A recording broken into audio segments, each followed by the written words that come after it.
Spoštovani slovenske demokratinje in demokrati, dragi prijatelji, v zadnjih 32 letih, odkar gradimo Slovensko demokratsko stranko in 30 letih, odkar gradimo Slovenijo, smo doživeli marsikaj, tudi ples v maskah, kongresov v maskah pa še nismo imeli. Tako da se vam zahvaljujem za potrpežljivost in hkrati izražam upanje, da je to prvi in zadnji tak kongres. Da bomo v prihodnje kot Slovenija, kot Evropa, pa tudi kot globalna civilizacija sposobni epidemije, kot nas je napadla v začetku lanskega leta, zaustaviti že na začetku in da se z epidemijami ne bo potrebno spopadati leto ali več, kot smo to morali v zadnjem času. Hvala Bogu se epidemija umirja, cepiva je dovolj, Slovenija je preskrbela dovolj cepiva raznovrstnega, tako da danes smo tukaj samo tisti, ki smo bili bodisi že cepljeni, bodisi smo bili testirani, bodisi smo bili oboje, mnogi oboje, velikokrat, kar se tiče testiranja. In v naslednjih mesecih bo naše življenje in življenje naših sodržavljank in sodržavljanov toliko bolj enostavno, kolikor višji delež prebivalstva se bo pač prostovoljno pocepil. Kot že rečeno, cepiva je dovolj, tako vektorskega kot mRNA, in od ponedeljka naprej bo možno tudi izbira cepiva v Sloveniji. Če je imel kdo zdaj kakšne zaradi različnih kampanj in vsega tega, kar se dogaja okoli v javnosti pri nas v Evropi, kakršnekoli preference, od ponedeljka naprej bo možno v Sloveniji izbira cepiva in ključen cilj je, da dosežemo tak delež precepljenosti, da nam bo to ne samo preko poletja, kar je relativno zanesljivo, ampak tudi jeseni omogočilo normalno življenje. Mislim, da si tega ne samo vsi želimo, ampak si to tudi po vsem tem odrekanju v zadnjem letu in več zaslužimo. Tako da tisti, ki ste tukaj, ste ta dosežek znanosti že uporabili. Pravi čudež je bil, da so se cepiva izdelala, preizkusila, stestirala v 10-krat krajšem času kot običajno in bila bi, rekel, ne samo tragedija, ampak neumnost, če potem tega dosežka ne bi uporabili in si sami sebi kot Slovenci, kot Evropejci, pa tudi kot človeštvo oteževali življenje.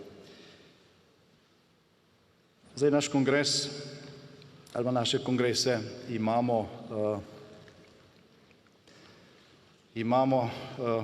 mislim, da že zadnjih 20 let redne. Se pravi, zbiramo se na rednih kongresih, vsake 4 leta ocenimo naše delo in predvsem pogledamo v prihodnost. Zdaj od našega zadnjega kongresa so minila dobra 4 leta. In v tem času se je veliko zgodilo. Imeli smo vse mogoče volitve, vse možne volitve, ki obstajajo po naši ustavi, bilo jih je kar 5 in od teh 5 volitev smo zmagali kar na 4. Hvala vam za te zmage, hvala vam za to moč, hvala vam za to vztrajnost v tem času, v časih, ki niso bili enostavni. 4 zmage od 5 je nekaj, kar bi si želela še marsikatera druga stranka. Slovenija letos obhaja, praznuje tudi naš skupni 30. rojstni dan. In to je naš skupen, velik, pravzaprav največji praznik. Zdaj, primerjava časa med takrat, med tistimi dnevi ali pa tedni pred 30 leti in med časom, ki ga živimo danes, nam pokaže, da smo kot narod, pa tudi kot država v tem času veliko naredili. Premik naprej je bil velikanski, večji kot kadarkoli doslej v naši znani zgodovini. Zdaj gre za podvig generacije, gre za podvig, ki je edinstven in vseobsežen in kot upamo in tudi verjamemo, ki je trajen. Hkrati pa se je v tem času Slovenija spreminjala, spreminjal se je tudi čas okrog nas.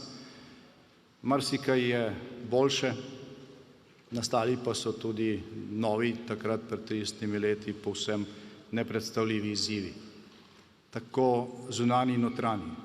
Pred 30 leti si na primer nismo mogli niti v sanjah predstavljati, da bo Slovenija leta 2021 že drugič kot polnopravna članica vodila Svet Evropske unije, da bo dosegla skok v standardu, ko smo v 30 letih napredovali tam nekje od 27% povprečnega avstrijskega standarda do 90% evropskega povprečja. Malo je držav, razen nekaterih v srednji Evropi, ki bi bile v tem času hitrejše v razvoju, so pa nekateri bili hitrejši in iz tega se je treba nekaj naučiti.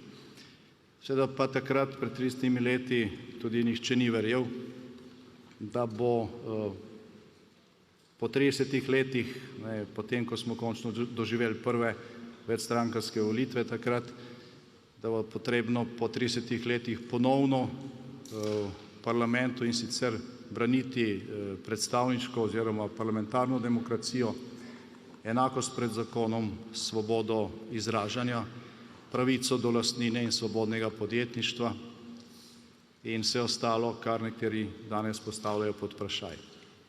In to kljub temu, da so to osnovni temelji Slovenske republike. Ampak žal se danes vse to dogaja. Mogoče smo bili na začetku nekoliko presenečeni, otrpli, ker nihče ni verjel, da je to sploh možno. Ampak dogaja se danes tukaj v Sloveniji sredi Evropske unije.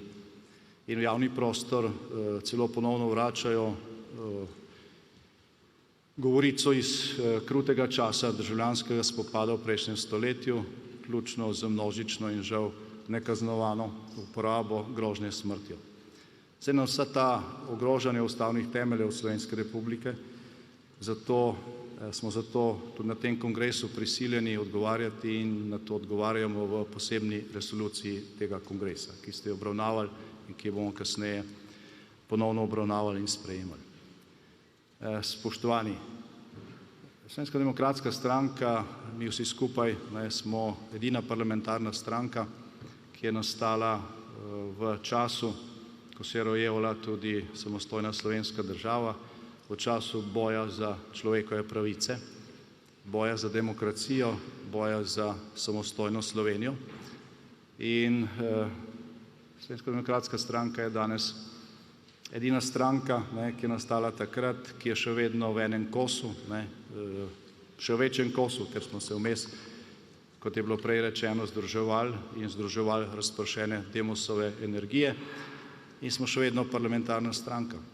Še več, Slovenska demokratska stranka je danes slovenska politična sila z daleč največjo podporo volivcev.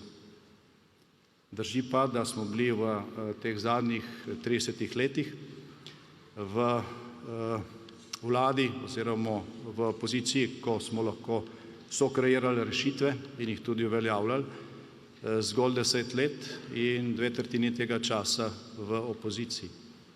Vendar je nekako po hotenju zgodovine ali pa usode breme odgovornosti na nas padlo vedno takrat, ko je bilo najtežje.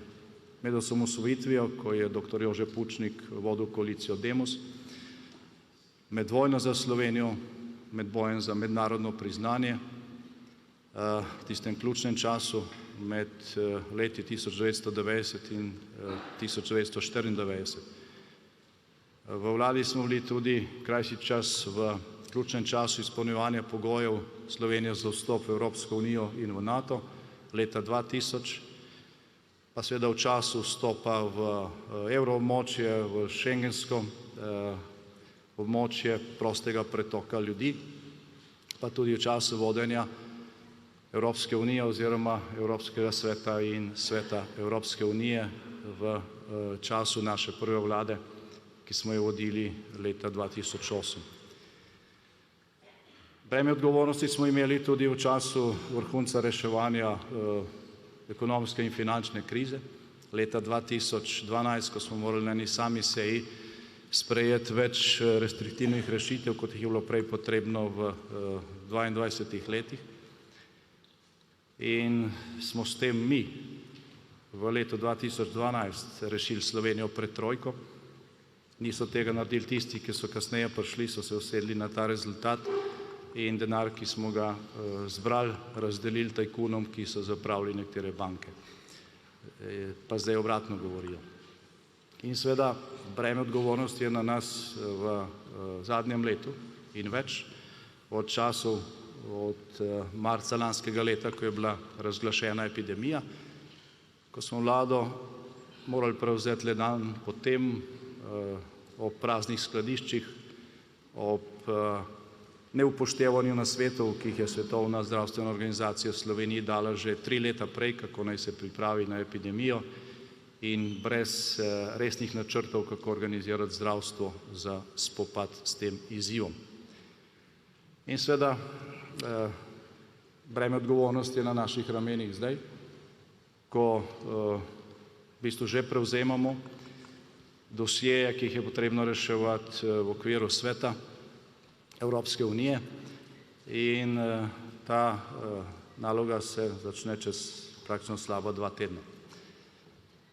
Zdaj mnogi, tudi naši prijatelji v tujini, ki jih srečujem in se pogovarjamo o strankah, ki jih vodimo, sprašujejo, kako je to Slovenski demokratski stranki uspelo. Tudi v drugih tranzicijskih ali pa postkomunističnih državah danes v glavnem srečujemo stranke, ki jih pred 30 leti ni bilo.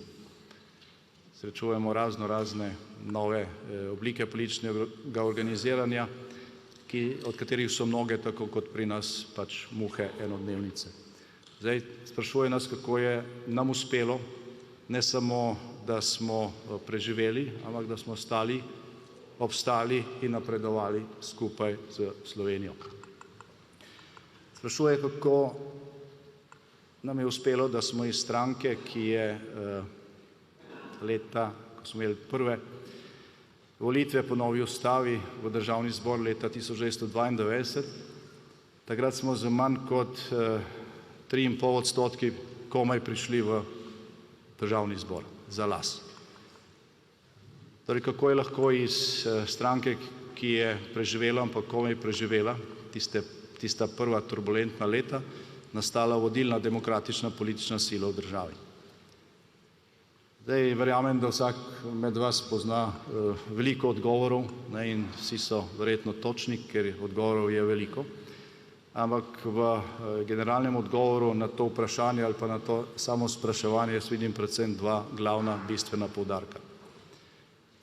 Zdaj prvič, uspelo nam je zaradi vas, zaradi odgovorov, ki jih ima vsak med vami pri sebi in ki odgovarjajo na vprašanja, zakaj se je nekdo odločil, da vstopi v Slovensko demokratsko stranko in da v tej stranki skupaj gradimo boljšo prihodnost. Uspelo nam je zaradi tisočerih članic in članov, ki jih zastopate.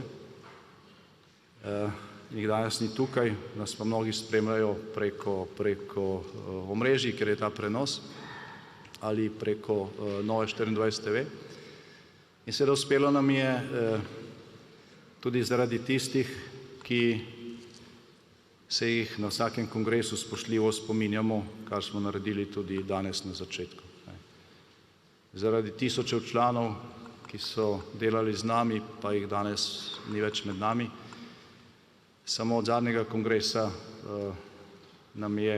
nas je zapustilo nekaj manj kot 1000 članic in članov, tudi mnogi vidni člani, ki so gradili lokalne odbore, našo pokrajinske organizacije, tudi Slovensko demokratsko stranko na državni ravni desetletja.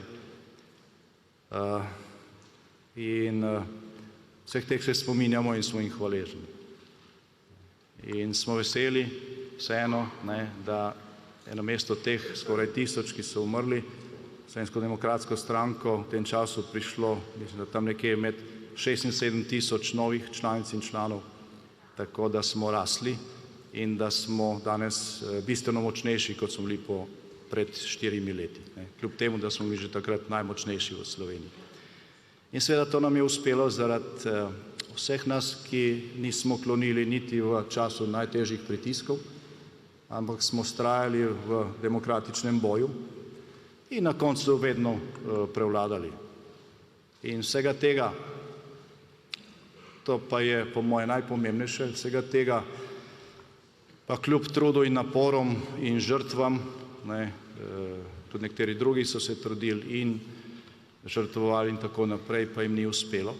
Tudi pri nas tega ne bi bilo, če Slovenska demokratska stranka ves ta čas ne bila sposobna nadaljevati Pučnikovega izročila in se boriti za stvar oziroma za resnico. In to tudi takrat, ko so bili ojačevalci in zvočniki laži naviti do konca, tudi takrat smo vedeli, kaj je res. Vedeli smo, kaj je res, pa tudi zase smo vedeli, kaj smo. Imeli smo lastno identiteto in to identiteto smo tudi živeli. Imeli smo in še vedno imamo trdno identiteto slovenske in demokratične politične sile. In ko so nas prepričevali, ali pa ko so prepričevali Slovenijo, da je več resnic, smo vedeli, da lažejo. Zdaj, ko so kričali proti potvarjanju zgodovine, smo vedeli, da se zgodovine v bistvu ne da potvoriti. Zgodovina je ena sama, to, kar se je zgodilo, se je pač zgodilo, tega ni možno spremeniti, nima tega, če si zvest resnici, niti možno zanikati. Zgodovine se torej ne da potvoriti, je ena sama, tako kot je resnica ena sama. Nekaj se je ali pa se ni zgodilo, da je dogodke ljudje sicer različno vidimo, različno jih ocenjujemo in različno jih vrednotimo. In moramo imeti spoštovanje do teh razlik in svoboda izražanja posamezniku dopušča tudi povsem nasprotne poglede na neko stvar, kot jih ima pa nekdo drugi. Ampak kljub temu je zavezanost resnici temelj vsega. Kajti, če nečesa ni, o tem pač ne morete imeti različnih ocen. Lahko sicer trdite, da nekaj je, čeprav ne obstaja, vendar to ni več ocena ali mnenje, ampak je to laž. In tukaj se začne boj za resnico. Do tukaj je spoštovanje razlik, različnega mišljenja, različnih ocen, absolutno ena od temeljnih vrednot demokracije. Ko gre pa za trditve, da nekaj je, čeprav tega ni, ali pa obratno, potem pa to ni spoštovanje različnosti. In zaradi tega dejstva je laž že v svoji naravi vedno ogrožena in zaradi tega imajo vse totalitarne ideologije s tem veliko problemov, zaradi tega je sploh nastala cenzura. Vlaga se tudi danes polno naporov, da se resnica cenzurira ali pa da se jo enostavno preglasi. Da se zatira, da se zatre pravica posameznika do svobode izražanja in v zadnjem času se to skuša nadomestiti z sintagmo o svobodi medijev. Ampak tukaj je treba biti zelo jasen. Zdaj, svoboda izražanja je temeljna človekova pravica in pripada človeku, posamezniku, ne pa medijskim hišam ali pa korporacijam. Tisti, ki to meša skupaj, nima dobrih namenov. In ne mediji, ne medijske ali pa digitalne korporacije nimajo pravice, da to svobodo, to temeljno človekovo pravico, kakorkoli omejujejo in ta temeljna človekova pravica in politična svoboščina je tudi temelj demokracije. In mediji in vse druge institucije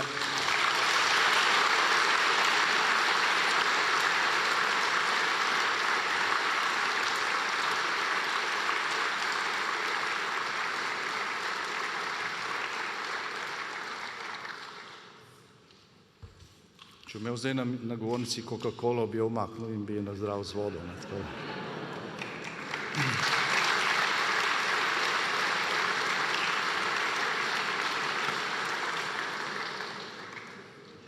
Torej vse institucije, ki se imajo za civilizirane, pa tudi medijske hiše, imajo seveda veliko moč, imajo pa tudi veliko odgovornost, da to temeljno človekovo pravico branijo, ne pa da jo zavirajo. In v zadnjem času se pač soočamo z dilemami, ki trdijo ravno obratno. Danes očitno neizogibno, hočemo to mi ali ne, poteka v svetu tako imenovana digitalna preobrazba in pač poteka tudi nekaj, čemur pravimo zeleni prehod. S tem zelenim prehodom želimo ohraniti naš planet tudi za prihodnje generacije. In Slovenska demokratska stranka se za to zavzema od samega začetka. Preberite naš prvi program. Takrat, ko še nihče ni govoril o ekoloških vprašanjih, smo mi že imeli ustanovljen ekološki forum in v našem programu je bila ena od temeljnih zaveza, da delamo vse tako, da bomo Slovenijo pustili čim bolj neokrnjeno ali pa še bolj čisto in manj onesnaženo tudi za 5. generacijo naših potomcev. Hkrati pa se v tem svetu, nasploh globalno, ne samo v Sloveniji, Evropski uniji, ampak nasploh, srečujemo tudi s poskusi cenzure, s poskusi zatiranja temeljne človekove pravice, ki je osnovni pogoj za to, da demokracija sploh deluje.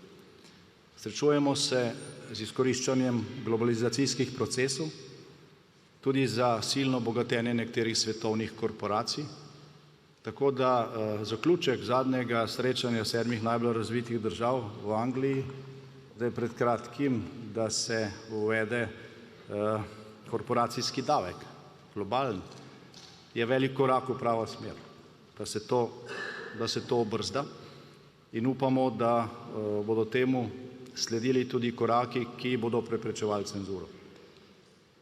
Tukaj je tudi špekulativni finančni kapital, ki seveda kuje dobičke tam, kjer je večji kaos, in več je socialistov na oblasti, večji je kaos, zato ta sprega med njimi ni tako nelogična ali pa nenaravna, kot bi včasih človek mislil. Srečujemo se tudi s poskusi oblikovanja vzporednega svetovnega reda, ki ne bi temeljil na dogovoru in sodelovanju demokratično izvoljenih predstavnikov držav in institucij, temveč zgolj na moči tehnoloških in kapitalskih mrež, ki si po svoje podrejajo demokratične procese.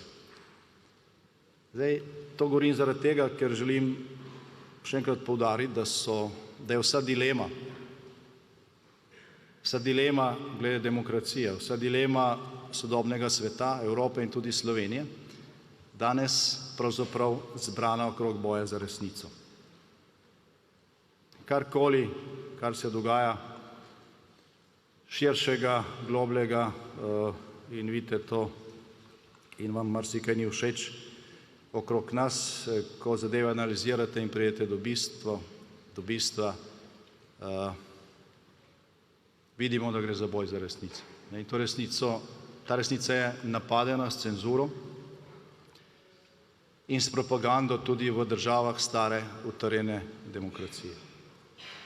V Slovenski demokratski stranki na te dileme odgovarjamo z besedami, ki so bile napisane pred več kot stoletjem.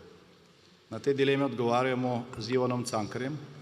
On je namreč v Beli krizantemi zapisal: dokler sem zvest resnici, sem zvest samemu sebi. Dokler delam v njenem imenu, bo moje delo rodovitno.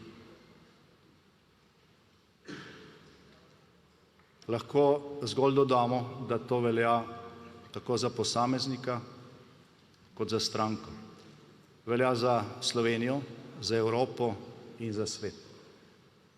Ivan Cankar je pred več kot stoletji napisal nekaj, kar je še danes bistvo. Vprašanje resnice je seveda vprašanje temeljne univerzalne vrednote. In Slovenska demokratska stranka je iz 3,34% leta 1992, napredovala do najmočnejše politične sile v Sloveniji zato, ker tega nismo izgubili izpred oči. In zdaj drugi poudarek ali pa drugi poskus odgovora na to vprašanje. Po mojem mnenju je nam, se pravi Slovenski demokratski stranki, uspelo postati in tudi obstati kot osrednja politična sila v Sloveniji zato, ker vemo, kaj smo, ker se borimo za resnico, a hkrati tudi spoštujemo svobodo in razlike, ki jih ta svoboda predpostavlja. V Slovenski demokratski stranki ne sovražimo nikogar ne izključujemo, mi smo sposobni sodelovati tudi z drugače mislečimi, kadar gre za skupno dobro. In mi o tem ne govorimo, ampak tako delamo. Mi smo edina stranka v Sloveniji, ki je doslej sodelovala v vladah z vsemi klasičnimi političnimi opcijami v teh zadnjih 30 letih, z vsemi. Nismo mogli sodelovati s tistimi, ki jih takrat še ni bilo, ampak z vsemi klasičnimi političnimi opcijami v Sloveniji doslej smo bili v vladi. In vedno, ko smo vodili koalicijo različno mislečih strank. In v tem mandatu se za državotvornost zahvaljujemo našim partnerjem v vladi, Novi Sloveniji, Stranki modernega centra, tudi stranki Desus. S temi strankami smo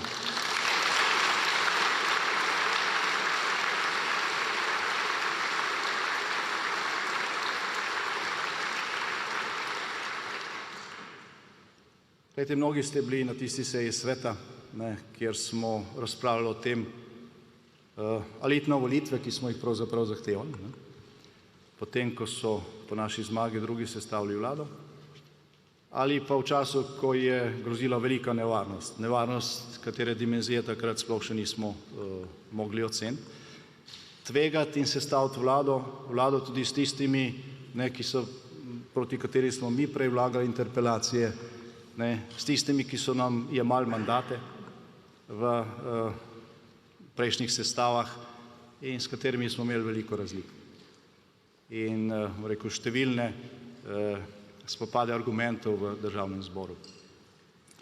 Kljub vsem dilemam in kljub temu, da nam je gola politična kalkulacija, pa mogoče ne samo nam, tudi še kateri drugi stranki, s katero smo danes v koaliciji, narekovala predčasne volitve, kljub temu smo se odločili za državotvornost.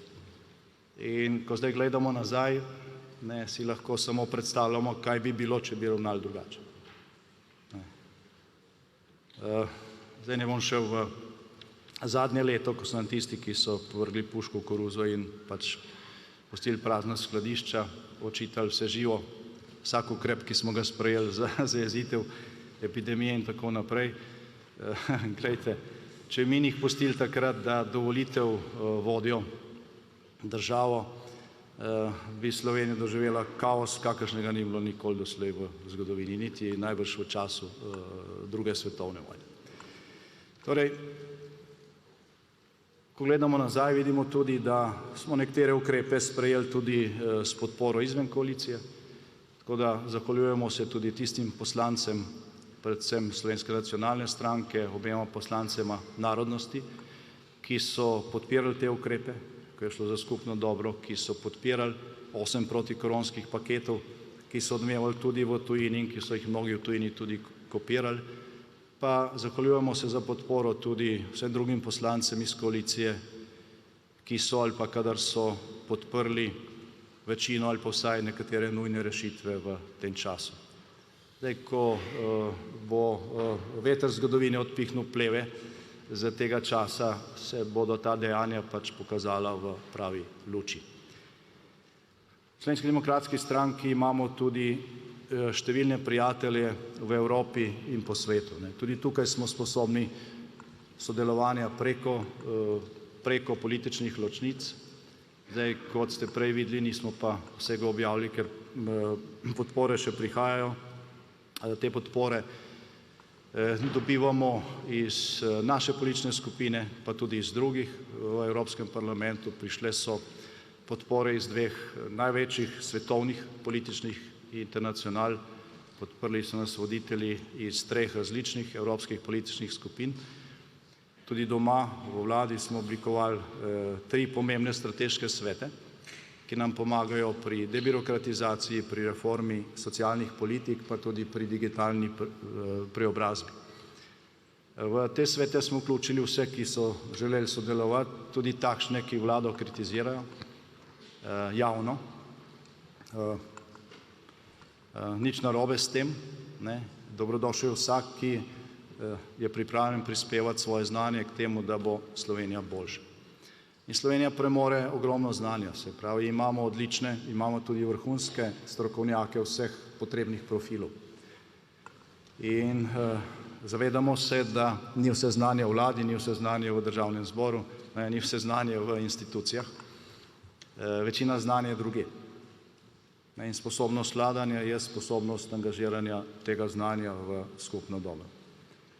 In v prihodnjih letih bomo v Sloveniji z organizacijo tega znanja lahko blaginjo v Sloveniji bistveno povečali.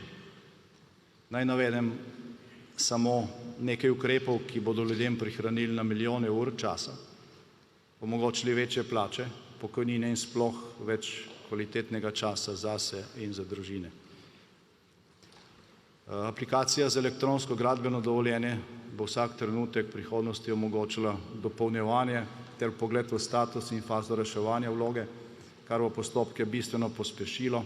Zakon o gradbeništvu, ki je šel zdaj v državni zbor, odpravlja številne birokratske ovire, še več jih odpravlja prvi zakonski paket za debirokratizacijo, ki je prav tako že na klopeh državnega zbora. Prihaja informativni izračun družinskih prejemkov, ki bo staršem prihranil izpolnjevanje številnih obrazcev z podatki, ki jih država že ima tako ali tako zbrane. Elektronska osebna izkaznica bo v prihodnosti omogočala varen in hiter način dostopanja do spletnih storitev javne uprave, bank, telekomunikacijskih operaterjev in drugih ponudnikov storitev. Davčni trajnik bo prihranil na 100.000 ur, ker bo omogočal plačevanje različnih obveznosti brez izgube časa. Vzpostavljeno bo virtualno upravno okence, ki bo omogočalo urejanje upravnih in drugih javnih storitev preko varne audio-video povezave. Ta enoten portal bo služil tudi kot vstopna točka do storitev, ki so danes sicer na voljo v elektronski obliki, ampak so na voljo prek različnih med seboj nepovezanih ali pa slabo povezanih portalov.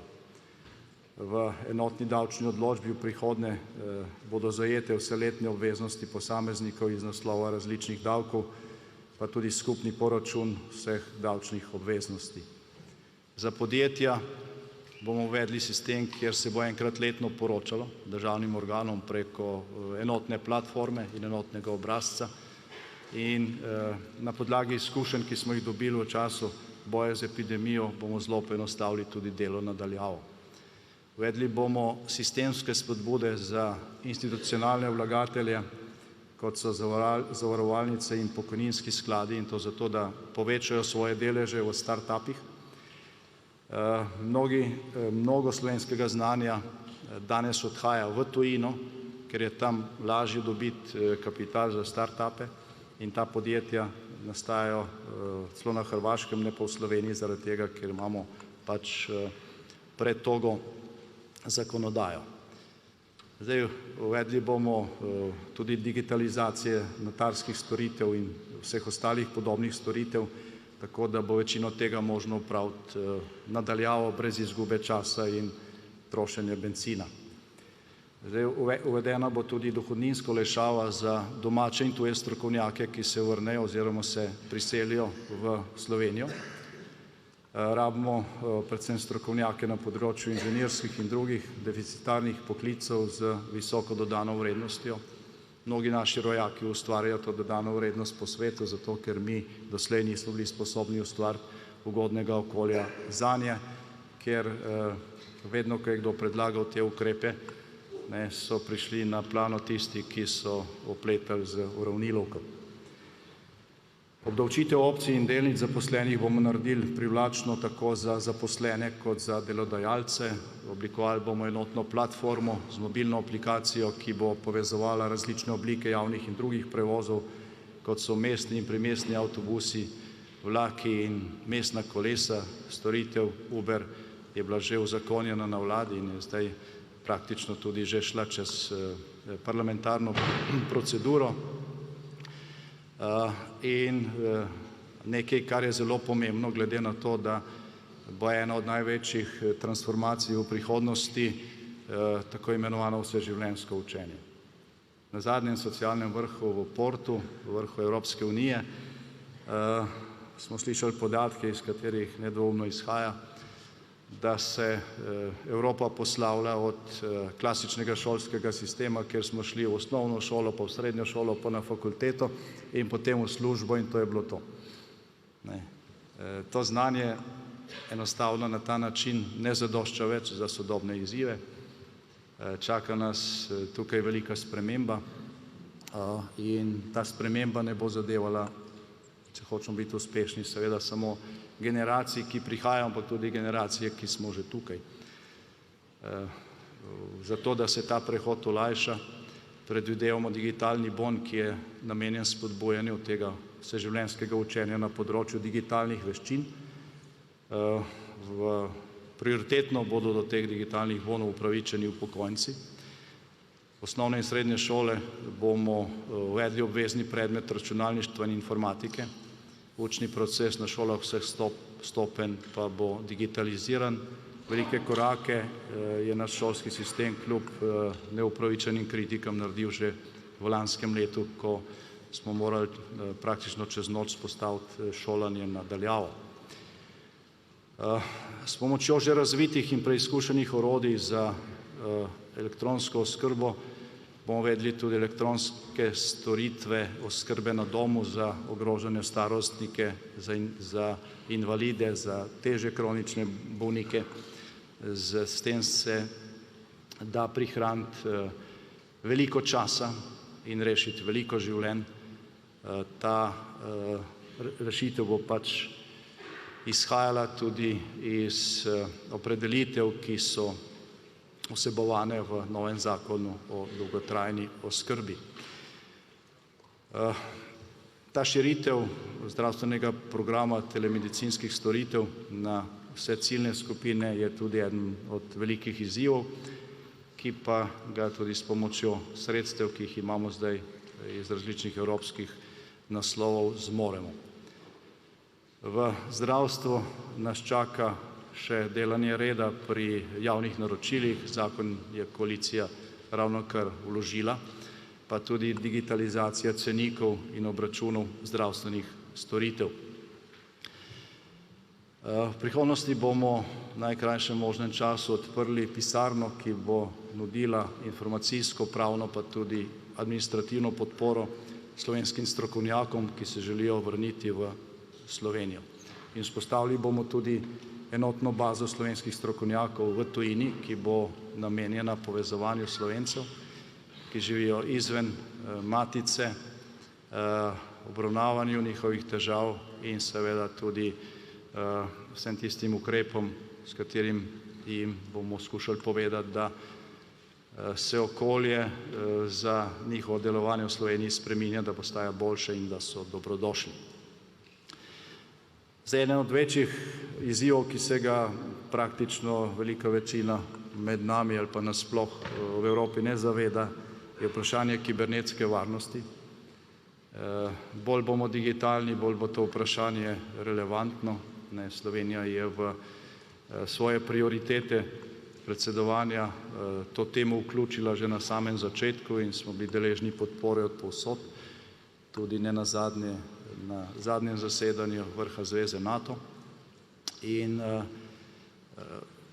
doma za kibernetsko varnost se bomo trudili ne samo doma, ampak bomo te politike zagovarjali tudi znotraj Evropske unije in povsod, kjer pač mednarodno sodelujemo. Tukaj je zelo pomembno, da tesno sodelujemo z državami, ki si hkrati prizadevajo za bolj konkurenčno in hkrati za bolj varno Evropo. Zdaj, to je eno od tem, o kateri zdaj razpravljamo tudi v okviru konference o prihodnosti Evrope in naj ne odide iz našega fokusa, potem, ko bo konferenca končana. Slovenska vlada je pred nekaj dnevi na eni sami seji, seveda po dolgotrajnem delu, usklajevanju, prispevkih, strateških svetov, sprejela več sistemskih zakonov oziroma rešitev in jih poslala v Državni zbor, kot če pogledamo težo teh ukrepov, obe prejšnji vladi skupaj v obeh njihovih mandatih. Na eni sami seji.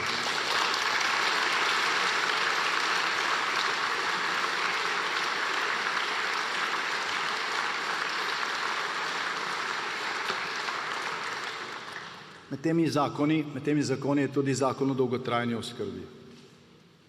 Zdaj, ko sem dobil na mizo eno od delovnih verzij tega zakona, je nosila zaporedno številko 127. V zadnjih mandatih so naredili in verjetno plačali na milijone za razne študije, 127 verzij predloga zakona o dolgotrajni oskrbi. Mislim, da to pametnemu vse pove. Je pa res to zahteven zalogaj, tudi finančno zahteven.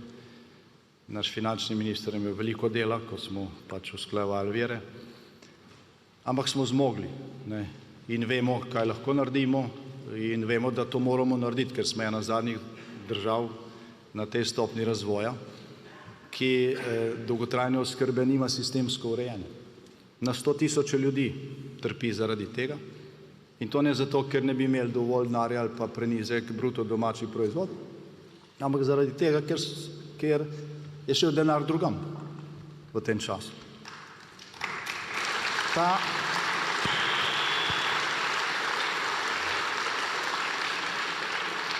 Na isti seji smo sprejeli tudi zakon o investicijah v zdravstvo za naslednjih 10 let. S tem, ko z zakonom o dolgotrajni oskrbi rešujemo probleme 100.000 starejših in invalidov, z drugim zakonom v naslednjih letih za investicije v zdravstvo namenjamo skoraj 2 milijardi evrov. To je 5-krat več, kot so jih prejšnje vlade namenile zdravstvu v zadnjih 10 letih. Se pravi, 5-krat več. So pa te iste vlade v tem istem času svojim medijem pa svojim provladnim organizacijam namenile 3-krat več kot zdravstvu in oskrbi starejših. Tukaj so bile prioritete. Zato so se pisale vedno nove inačice zakona o dolgotrajni oskrbi, da ga ni bilo treba sprejeti, ker potem je bilo treba zagotoviti sredstva in potem ta sredstva ne bi šla za Rok pa za Metelkovo pa za tiste, ki plačano kolesarijo ob petkih. To je vsa resnica slovenskega razvoja.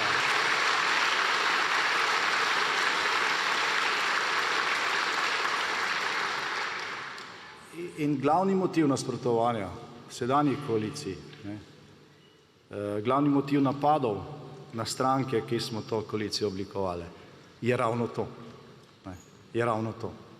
Ne samo, da smo mi zdaj ta sredstva preusmerili, s tem, ko smo jih preusmerili, je razlika postala očitna in bo tudi prihodnje težko na ta način govoriti, da ni denarja za stvari, ki jih nujno potrebujemo, in jaz upam, da bo v Državnem zboru v naslednjih mesecih pač dovolj poguma in večine, da bodo ti zakoni dobili tudi svojo končno pravnomočno obliko in potem tudi, če kakšna druga vlada, bo zelo težko sredstva, ki jih namenjamo za tisto, za kar je očitno, da jih potrebujemo, to spreminjala. Tako da to so zgodovinski premiki, zgodovinski dosežki in hvala, ker pri tem sodelujete.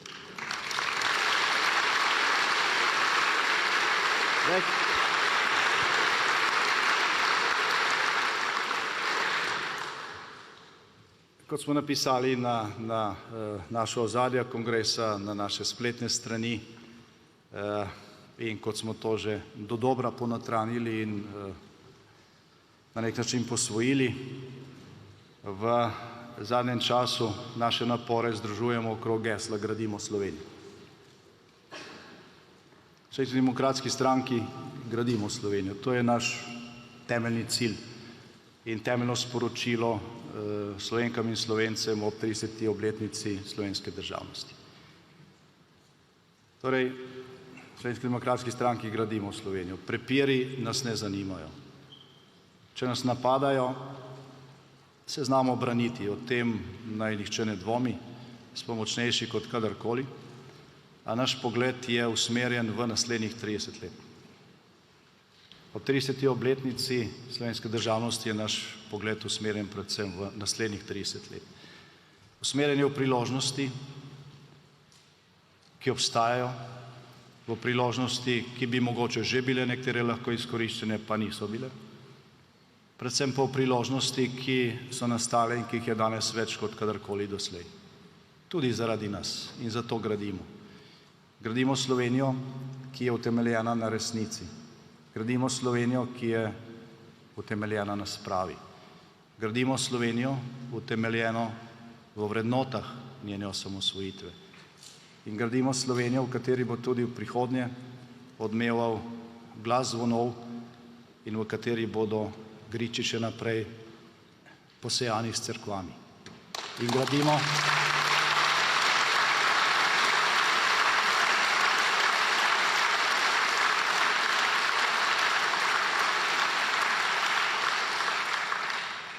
gradimo Slovenijo, ki spoštuje naravne zakone. Gradimo zdravo Slovenijo. Slovenijo z učinkovitim zdravstvenim sistemom, ki je dostopen vsem, brez dolgih čakalnih vrst. Gradimo Slovenijo, kjer bomo enaki pred zakonom. Slovenijo brez delitev na prvo- in drugorazredne. Gradimo Slovenijo enakopravnih državljanov. Gradimo decentralizirano Slovenijo. Gradimo Slovenijo, ki je prijazna družinam. Slovenijo polno veselja do življenja. Gradimo Slovenijo, ki varuje okolje in ohranja naravo tudi za naslednje generacije naših potomcev. Gradimo Slovenijo, v kateri je obilo priložnosti za mlade. Gradimo Slovenijo, ki varuje zdravje in dostojanstvo starejših ter upošteva njihov prispevek in izkušnje. Gradimo inovativno Slovenijo. Gradimo podjetno Slovenijo. Gradimo Slovenijo kulture in umetnosti. Gradimo športno Slovenijo, Slovenijo zdravega duha v zdravem telesu. Gradimo Slovenijo, v kateri je sodelovanje različno mislečih za skupno dobro pozdravljeno, dobrodošlo in samoumevno. Gradimo Slovenijo, domovino za vse njene sinove in hčere. Gradimo pogumno in samozavestno Slovenijo. Naj živi Slovenska demokratska stranka, naj živi Slovenija.